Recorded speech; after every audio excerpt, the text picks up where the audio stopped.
Okey gang, sambung projek Wira gerak aku ni. Jadi setelah sekian lama Wira ni tidak berbumper dan juga berboot, akhirnya part-part yang aku hantar cat telah pun siap gang. Jadi inilah warna dia gang. Tengok sini, sama kan gang. Tak sabar aku nak pasang gang. Tengok weh warna dia, cantik betul. Ni paling style ni. Telur bumper ni aku dah delete dah. Dekat boot belakang ni, dia siap dah tutup sekali lubang spoiler tu.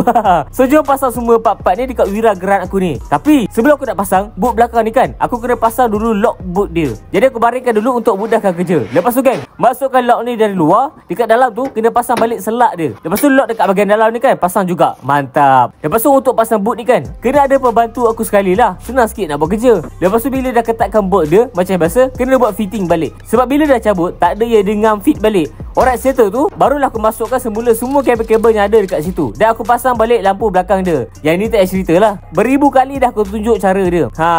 Lepas settle tu, pasang balik garnish nombor plate ni. Dan juga lampu nombor plate tu. Dan bila settle tu, ini dia gang. Memang nampak kemas gang. Sebelum ni buruk je rupanya. So lepas tu, barulah boleh pasang bumper belakang pula. Senang saja gang. Masukkan dekat tempat dia. Dan lepas tu kasih ikat bolt dekat dalam boot tu. 2 skru dekat luar ni pun kena ikat juga. Pasang balik kapet dekat tempat asal dia. Lepas tu aku pasang balik papan besar ni. Papan ni memang aku simpan elok-elok punya. Kalau tak kucing akan cakar gang. Lepas tu aku masukkan kapet getah ni pula. Ngam cun. Dan bila dah siap tu, macam biasa aku tolak kereta ke belakang gang.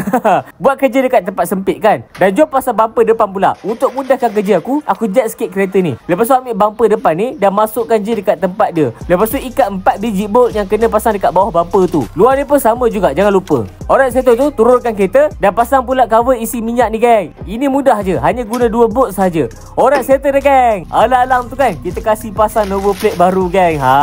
Yang ni aku buat dekat kedai number plate dekat Ipoh gang. Korang pandai lah cari. Memang cun, tengok dia gang. Phone dia ada curve weh. Okey, yang lama ni memang aku kokak habis. Dan lepas tu pasang number plate yang baru gang. Mantap. Yang depan pun memang aku dah cabut dah yang lama punya. Jadi pasang je yang baru tu. Alright, siap dah gang. Macam gang. Nampak clean tak?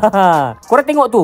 Memang nampak kemas elok weh. Dari tepi pun nampak handsome-nya. Alright gang. Ini adalah setup last minute untuk event Retro Havoc pada hujung minggu ni tau. Ini bukanlah final look yang aku nak buat sebenarnya. Okey gang. Jangan lupa follow aku untuk update seterusnya.